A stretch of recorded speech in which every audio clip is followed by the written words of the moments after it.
할렐루야. 오늘도 하나님께서 이 새벽 우리의 기도 가운데 함께 하시기를 원합니다. 이번 주 금요일까지 느헤미야 이야기는 계속되어지고, 또 이번 주 금요 성령 집회도 느헤미야 이야기를 함께 나누면서 이번 한 주간 새벽 기도회와 금요 성령 집회는 그렇게 예수생명 축제와 부흥성회를 위한 기도회로 이어지게 될 것입니다. 바라기는 이번 부흥성회와 예수생명 축제가 그렇게 1년에 한 번씩 지나가는 행사를 위한 행사가 아니라 정말로 주님의 은혜를 사모하고 한 영혼을 주님께로 인도하는 그 놀라운 은혜들이 허락되어지기를 주님의 이름으로 축원합니다. 하나님께서 우리 교회 가운데 또 이렇게 은혜의 자리, 또 우리에게 사명을 허락하신 것은 하나님께서 우리 교회를 여전히 사랑하고 계시고 우리 교회를 통해서 하나님의 역사가 이루어지기를 하나님께서 바라시고 계신 분 아닐까라는 생각을 하게 됩니다. 우리 느헤미야 이야기를 오늘도 계속하지요. 우리 느헤미야 하면 그 뒤에 또 연결되어지는 단어가 하나 있어요. 그것은 리더십이라는 단어예요. 리더십의 이야기, 성경적 리더십을 이야기할 때 모세의 리더십, 다윗의 리더십, 예수님의 리더십, 이런 성경의 중요한 인물의 그 뒤에 리더십을 붙여서 그 사람들의 리더십을 이야기하게 되는데, 빠지지 않는 인물이 바로 느헤미야 리더십이에요. 느헤미야 리더십.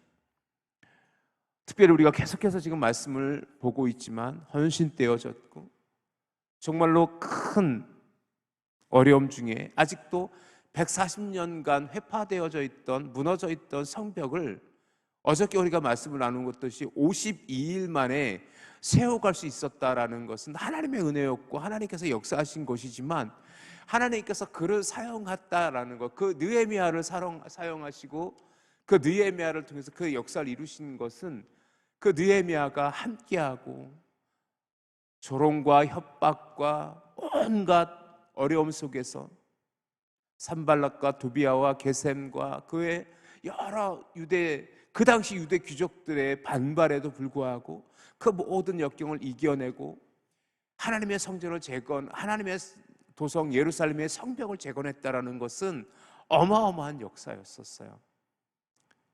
그렇기 때문에 느헤미야의 리더십은 정말 헌신된 리더십이었고 함께하는 리더십이었다라고 이야기되어지는데, 더 중요한 것은 그 사역들을 통해서 느헤미야의 리더십의 또 다른 모습은 무엇이냐면, 그가 궁극적인 사역들에 초점을 맞추고 있다라는 거예요.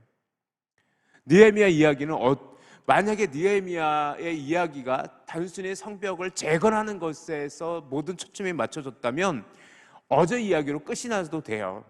그렇게 느헤미야가 52일 만에 성벽을 재건했다라고 끝나도 돼요. 그런데 정말 중요한 것은 뭐냐면 그는 성공한 사람이에요. 그럼에도 불구하고 이후에 단순히 성벽을 재건하는 것이 그에게는 목적이 아니었었어요. 단순히 성벽을 재건하는 것이 그의 유일한 사명이었다면 성벽을 52일 만에 재건하는 것으로 끝났어야 됐었어요. 하지만 그 뒤로 계속해서 느헤미야에 대한 이야기가 연결되어져요. 앞으로 우리가 살펴보겠지만, 또 오늘도 살펴보겠지만, 그는 하나님의 사람들을 세워가요. 율법을 통해서 이스라엘 백성들의 마음을 위로해요. 그 당시 그렇게 성벽을 재건하는 그것 자체가 목적이 아니라 그것을 통해서 하나님께서 이스라엘을 회복시키시기 위해서 느헤미야를 계속 사용하고 계시다라는 거예요. 그런 의미에서 보면 7장부터 이어지는 느헤미야의 모습은 우리에게 굉장히 중요한 영적인 은혜가 있어요. 여러분 혹시 밧세바 신드롬이라는 단어를 아시나요? 밧세바 신드롬이라는 단어가 있어요. 이 단어는 딕 러드웻과 클리턴 롱거네커라는 경영학 교수가 1993년도에 비즈니스 윤리, 즉 기업 경영가의 윤리에 대해서 논문을 발표했는데, 그때 발표된 논문이에요. 그 논문의 제목이 뭐냐면 밧세바 신드롬, 성공한 리더들의 윤리적 실패라는 단어예요. 거기서부터 비롯된 단어가 바로 밧세바 신드롬이라는 단어예요. 우리가 잘 알고 있는 것처럼 성경의 사건에서 비롯된 경영학, 경영, 즉 비즈니스 리더십들에 대한 연구의 결과 그 신드롬을 그 성경에서 따온 그 말 그대로 밧세바 사건에 대한 이야기예요. 이 논문에서 그 댄 러드웻과 클린턴 롱거네커는 이렇게 얘기를 해요. 다윗이 하나님 앞에서 그렇게 큰 죄를 범하였던 실패의 모습을 보였던 것은 뭐냐면 그가 성공했기 때문에 그의 삶에 안주했고 그 성공에 자신이 스스로 성공했다라는 것을 스스로 만족시키기 위해서 그 왕궁에 머물렀고 그것 때문에 그는 밧세바를 범하는 하나님 앞에 죄를 저질렀고 실패한 것이었다라고 이야기하면서 때로 우리 사람들이 혹은 리더십들이 혹은 여기서 경영학 교수이기 때문에 그 경영하는 최고 경영자들이 실패하는 이유 중에 하나는 뭐냐면 성공에 취해 있을 때다라는 거예요. 성공에 취해 있을 때, 성공에 취했을 때에 스스로 만족되어지고 이제는 앞으로 어떤 일이 벌어져도 내가 스스로 그 문제를 해결할 수 있다라는 교만이 그로 하여금 윤리적으로 쉽게 죄에 노출되어지고 그렇게 무너지고 만다라는 것을 이건 신학 논문이 아니에요. 경영학 논문에서 그 저널에서 그렇게 발표했던 것이요. 그런데 그런 면에서 보면 느헤미야는 정말 성공한 리더십이에요. 그는 그 바벨론의 포로기 때 그곳에서 태어났어요. 식민지에서 태어났어요. 그 포로된 곳에서 태어났고 정권이 바뀌어서 시대가 바뀌고 역사가 바뀌어서 그 바벨론은 멸망되어지고 페르시아 시대에 그 페르시아의 최고의 지배층이 올라가 있었어요. 술 맡은 관원, 즉 왕의 곁에 있었던 사람이란 말이에요. 그런데 그것에 만족하지 않고 고향 예루살렘을 늘 그리워했고 그리고 예루살렘 성벽이 무너져 있음을 안타깝게 여겨 그렇게 모든 것을 내버려 두고 예루살렘으로 돌아왔어요. 그것뿐만이 아니라 그 남아있는 이스라엘 백성들과 함께 단 52일 만에 성벽을 재건하는 놀라운 역사를, 기적과 같은 일을 이끌었던 사람이 느헤미야예요. 그렇다면 이제 어느 정도 자신감도 붙을 만해요. 이제 어느 정도 내가 할 사명은 다 했구나라고 그렇게 생각할 수 있는 사람이 느헤미야였었어요. 그리고 여기서 느헤미야가 끝나면 그렇구나, 느헤미야는 그렇게 성벽을 재건한 사람이야 라고 아마 우리는 기억할 거예요. 그런데 또다시 느헤미야는 계속해서 우리 설교 제목 한번 읽어보시겠습니까? 시작. 다시 세워진 성벽을 위하여. 그렇게 다시 세워진 성벽을 위하여 그는 또다시 사람들을 세워가기 시작해요. 그래서 느헤미야의 리더십을 이야기할 때 빠지지 않는 이야기가 뭐냐면 느헤미야는 사람들을 세워가는 리더십이었었어요. 우리 이미 살펴보았던 것처럼 그 성벽을 재건할 때 52일 만에 그 성벽을 52일 만에 정말 기적과 같이 성벽을 재건할 수 있었던 가장 중요한 이유 중에 하나가 느헤미야는 협업의 리더십, 함께하는 리더십이었었어요. 근데 오늘도 똑같은 일이 또 느헤미야에게 의해서 이야기되는 것을 볼 수 있어요. 이젠 성벽이 다 만들어졌어요. 그리고 나서 첫 번째 한 일이 무엇입니까? 사람을 세워가는 거예요. 사람을 세워가는 거예요. 자, 우리 1절 말씀 같이 한번 읽어봅시다. 1절 말씀 시작. 성벽이 재건됨에 문짝을 달고 문지기와 노래하는 자들과 르이 사람들을 세운 후에 2절도 한번 읽어봅시다. 2절도 시작. 내 아우 하나니와 영문의 관원 하나냐가 함께 예루살렘을 다스리게 하였는데 하나냐는 충성스러운 사람이요 하나님을 경외함이 무리 중에서 뛰어난 자나 뛰어난 자라 이렇게 이야기하고 있어요. 자, 문지기를 세웠어요. 가장 먼저 한 일이 성벽을 다 만들고 문짝을까지 달고 완성하고 나서 첫 번째 한 일이 문지기를 세우는 일이었었어요. 왜요? 지켜야 되니까. 또 무너지면 안 되니까. 자, 그런데 4절을 한번 가보세요. 4절을 가보세요. 4절을 시작. 그 성은 강대하고 그 주민은 적으며 가옥은 미처 건축하지 못하였음이니라. 아직까지. 자, 이 되게 조금만 생각해 보면 좀 이렇게 안타까운 일인데 기원전 587년에 예루살렘 성벽이 무너지고 성전이 무너졌어요. 바벨론에 의해서. 그리고 약 한 70년 뒤에 기원전 516년에 스룹바벨과 요수아와 학개 선지자를 통해서 성전이 재건됐어요. 그리고 지금 느헤미야가 성벽을 재건한 게 444년이에요. 즉 뭐냐면 처음 성벽이 예루살렘 성전이 무너지고 나서 70년 만에 성전이 다시 세워지고 그리고 그건 68년 아니면 건 70년 가까이 그래서 성벽이 재건되는 게 140년 걸렸다고 얘기하는 거예요. 그런데 그 예루살렘 도성은 한때는 다윗 시대에는요 솔로몬 시대에는요 엄청난 도시였었어요. 그런데 지금 이 느헤미야가 다시 성벽을 재건할 때만 해도 변변한 집조차 없었던 거예요. 사람도 적었어요. 그러니 언제 공격당할 수 있는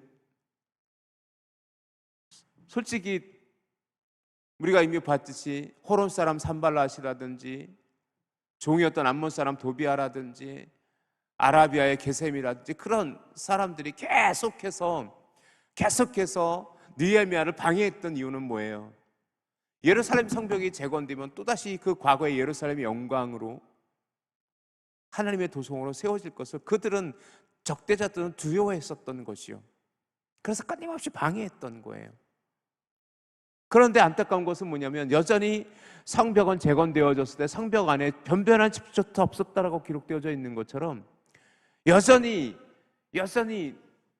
예루살렘은 언제 무너질 수 외적의 침입을 받아 또 무너질 수 있는 그런 상황이었던 거예요. 그렇기 때문에 가장 먼저 느헤미야가 성벽을 재건하고 나서 했던 일은 뭐예요?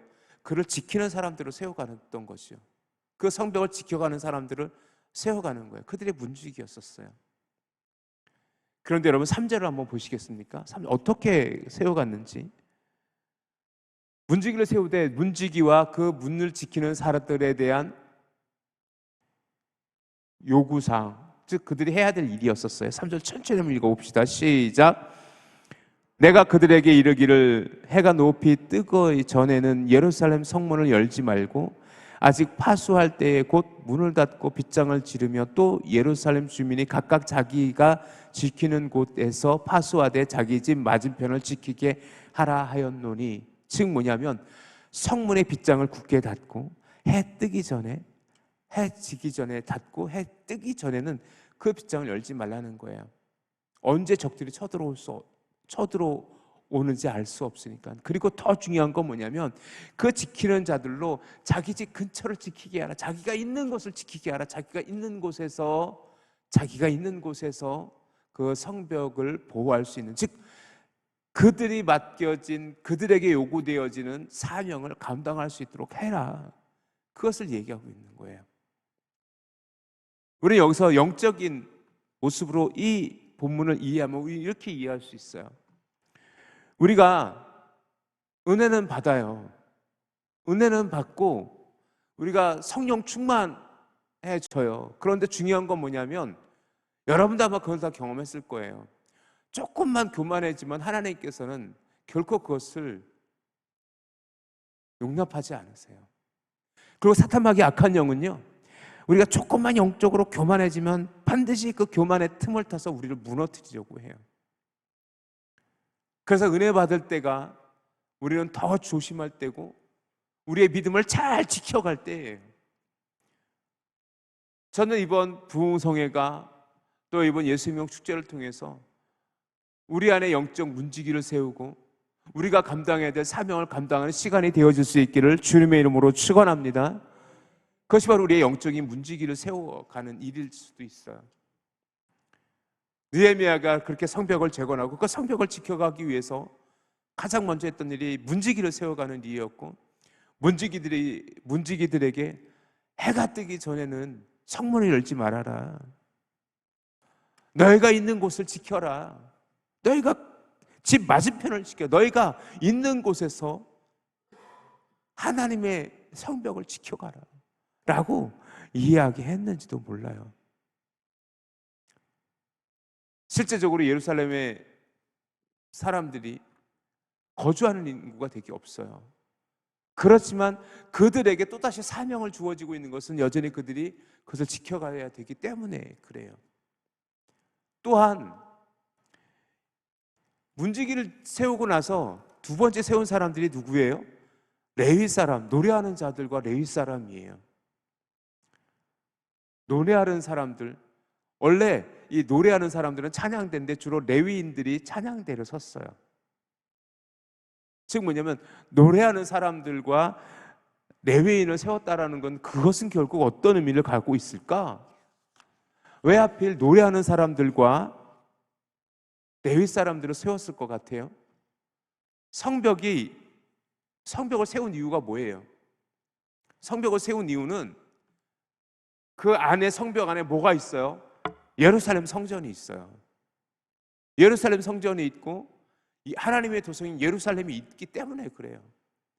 결국 성벽을 세운 이유는 그 하나님의 성전인 하나님의 임재가 허락되어지는 곳을 지켜가기 위해서예요. 그러니까 결국 느헤미야는 뭐예요? 성벽이 목적이 아니었던 거예요. 성벽을 세우는 것, 성벽 세우는 것 자체가 목적이 아니라 성벽을 통해서 궁극적인 하나님의 도성과 하나님의 성전을 지켜가기 위해서였었어요. 그렇기 때문에 성벽을 짓고 나서 가장 먼저 한 일이 뭐예요? 노래하는 자를 세워가는 거예요. 그리고 그 당시 성전에서 사역했던 레위인들을 다시 세워가고 있는 거예요. 사랑하는 성도 여러분, 느헤미야가 성벽을 세운 궁극적인 이유는 성벽 자체가 목적이 아니에요. 그 안에 있는 하나님의 도성과 하나님의 성전을 지켜가기 위해서였다라는 것을 여러분이 기억하시기를 주님의 이름으로 축원합니다. 그건 결국 뭐냐면 우리가 부흥회를 하고 우리가 예수생명 축제를 하고 우리가 여러 가지 사역을 하면서 하나님의 교회를 세워가는 것은 뭐냐면 교회가 목적이 아니에요. 교회를 세워가는 게 교회 자체가 우리의 궁극적인 목적이 아니에요. 우리는 정말 우리가 원하는 건 뭐예요? 하나님의 영광, 하나님을 예배하고 예수 그리스도의 십자가의 복음으로 한 생명을 살려가는, 세워가는 그 사명이 우리에게 요구되어지는 거예요. 그것을 위해서 우리는 교회 공동체를 하나님께서 허락하셨고 이렇게 아름다운 성전을 우리 가운데 허락하신 줄 믿으시길 주님의 이름으로 축원합니다. 지금 우리가 해야 될 일이 뭐냐고요? 결국 느헤미야는요, 무엇하고 있는 거예요? 성벽을 세우고 문지기를 세우고 노래하는 자들을 세우고 레위인들을 구별하여 세워가고 있어요. 그리고 2절에 보니까 뭐예요? 그의 동생과 특별히 하나냐라는 사람을 통해서 예루살렘 성을 다스리게 해요. 그런데 그들이 느헤미야가 직접 내가 이제 예루살렘을 다스릴 수 있을 거예요. 하지만 스스로 예루살렘을 다스리는 자로 세워지지 않아요. 근데 나중에는요, 그는 다시 총독으로 느헤미야, 예루살렘 이스라엘의 총독으로 오기도 하지만 지금은요, 그가 지금 할 수 있는 것은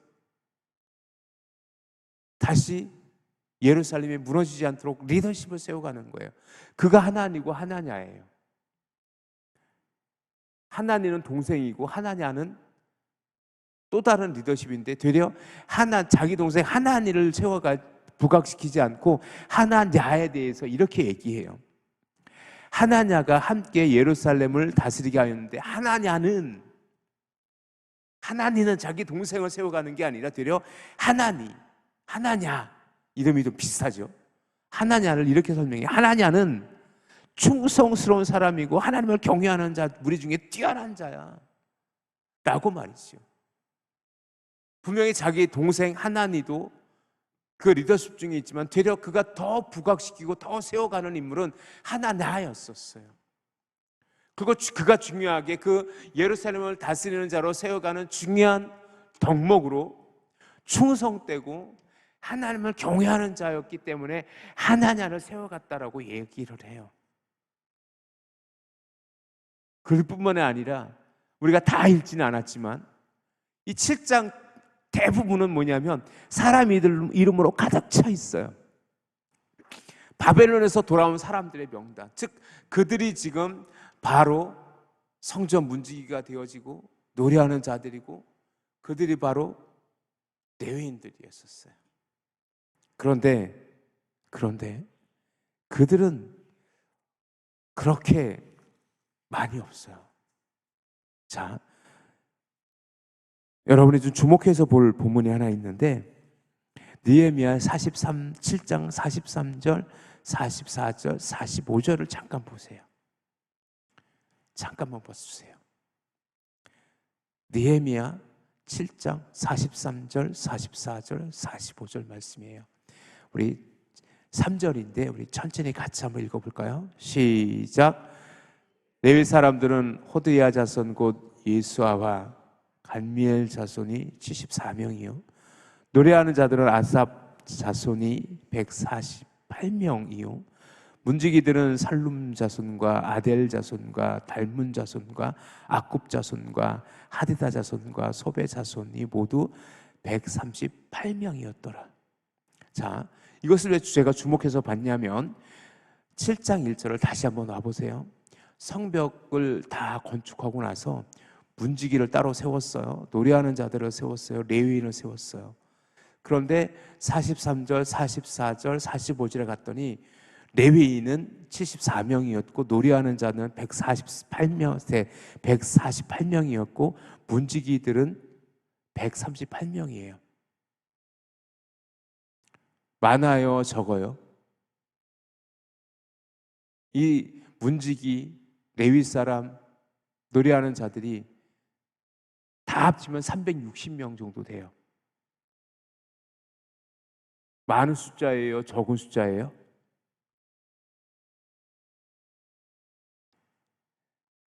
이 숫자가 얼마나 적은지 단적으로 보여드릴게요. 역대상 23장 3절 한번 가보세요.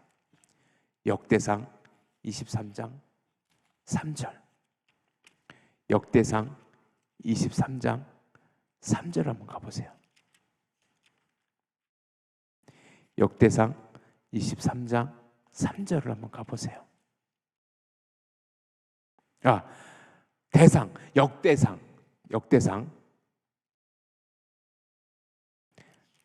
역대상 23장 3절 한번 가보세요. 찾으셨어요? 23장 3절. 우리 천천히 한번 3절만 한번 읽어볼까요? 시작. 레위 사람은 30세 이상으로 계수하니 모든 남자의 수가 38,000명이었었어요.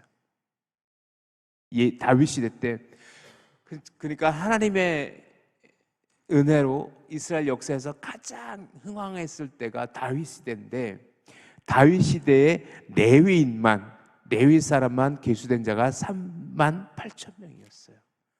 그런데 지금 느헤미야 시대에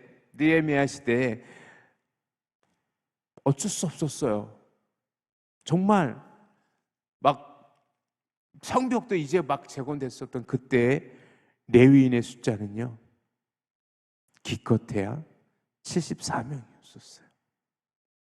얼마 되지 않은 숫자예요. 그 예루살렘 성벽을 지켜가기 위해서 138명밖에 없었어요. 적은 숫자예요. 아주 적은 숫자예요. 그런데도 불구하고 그들을 세워가고 있어요.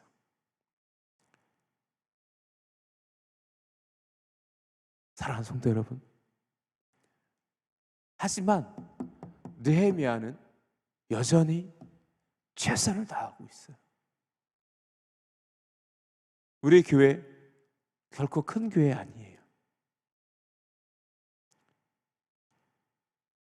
그렇지만 우리 교회를 하나님께서 은혜 주시고 축복 주셔서 우리와 함께하고 있는 우리 믿음의 성도들이, 지금 여기 앉아있는 바로 여러분들이 바로 문지기가 되어줘야 되고, 노래하는 자들이 되어줘야 되고, 그리고 바로 여러분들이 레위인과 같이 하나님을 섬기는 자가 되어줘야만이 하나님의 교회가 든든히 세워져 갈 수 있는 줄 믿으시길 주님의 이름으로 축원합니다. 조금만 더 열심을 내자고요. 조금만 더 힘을 내자고요. 그래서 하나님께서 우리 교회를 통해서 이루시고자 하는 하나님의 부흥을 꿈꿔갈 수 있는 그 믿음의 역사가 허락되어지기를 주님의 이름으로 축원합니다. 또한 제가 주목하고 싶은 건 뭐냐면 마지막 절이에요. 마지막 절. 우리 73절 한번 보실래요? 73절도 굉장히 중요한 의미가 있는 한 절의 말씀이에요. 이와 같이 이제 그 모든 그 포로에서 돌아온 느헤미야가 돌아온 게 3차 귀환이었어요. 그때 돌아왔던 사람들의 이야기, 그리고 문지기, 노래하는 사람, 레위인, 그리고 하나님은 하나냐, 이렇게 많은 사람들을 세워갔는데, 또한 13절에 보면 이렇게 마무리되어지고 있어요. 이와 같이, 시작. 이와 같이 제사장들과 레위 사람들과 문지기들과 노래하는 자들과 백성 몇 명과 느다님 사람들과 온 이스라엘 자손이 다 자기들의 성읍에 거주하였느니라. 이들은 다 예루살렘의 성벽을 위해서 헌신했던 이들이에요. 예루살렘 성벽을 위해서 헌신했고, 이제 또다시 예루살렘 성벽이 다 재건된 이후에 그 하나님의 도성 예루살렘과 예루살렘 성벽의 문지기가 되어지고, 하나님을 노래하는 자들이 되어지고, 레위인으로 구별된 자들이 되어지고, 리더십들이 되어진 그들이에요. 그런데 그들이 다 예루살렘에 머물지 않았어요. 그 당시 예루살렘은 조금 전에 말씀드렸던 것처럼 변변한 집도 없었어요. 그런데 그때 느헤미야는 뭐라고 얘기하냐면 다 자기들의 성읍에서 거주하였다. 즉 뭐냐면 흩어졌다 모이고 흩어졌다 모이고 이렇게 했다라는 거예요. 좀 더 쉽게 표현하자면 각기 성읍이 있고 각기 삶의 자리가 있어요.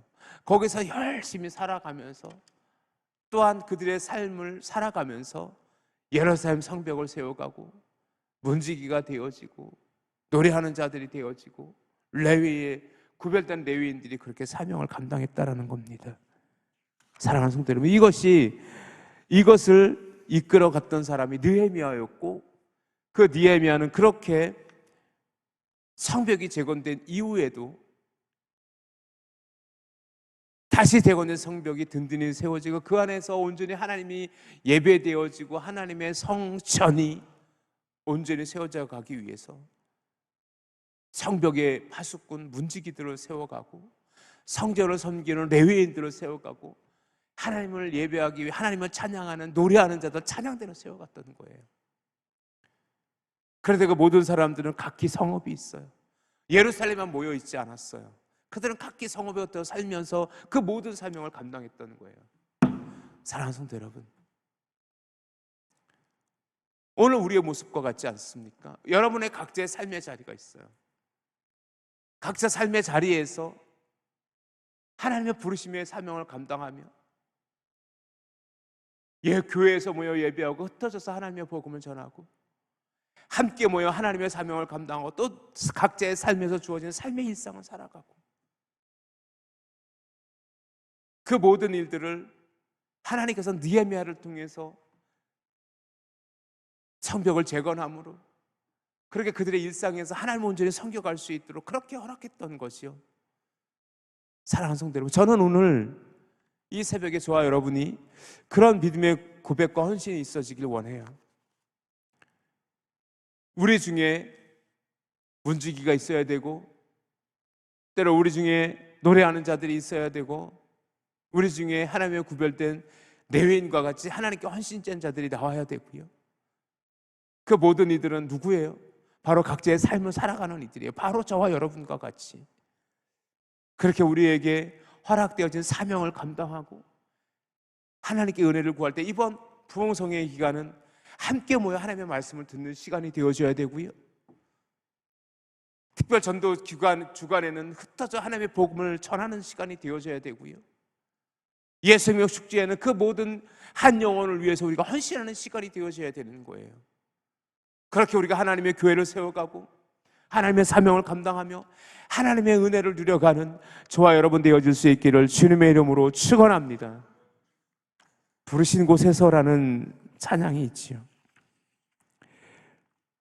부르신 곳에서 나는 예배하네. 어떤 상황에서도 나는 예배하네. 내가 걸어갈 때 길이 되고 살아갈 때 삶이 되는 그곳에서 예배하네.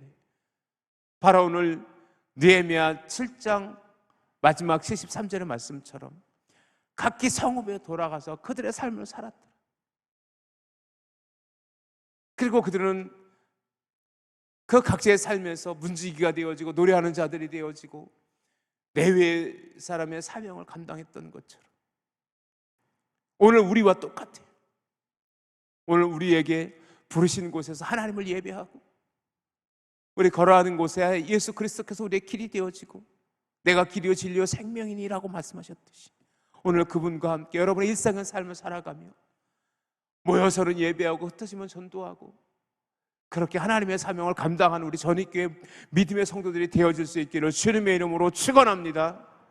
이것이 바로 하나님께서 느헤미야를 통해 성벽을 재건했던 이유이기도 하고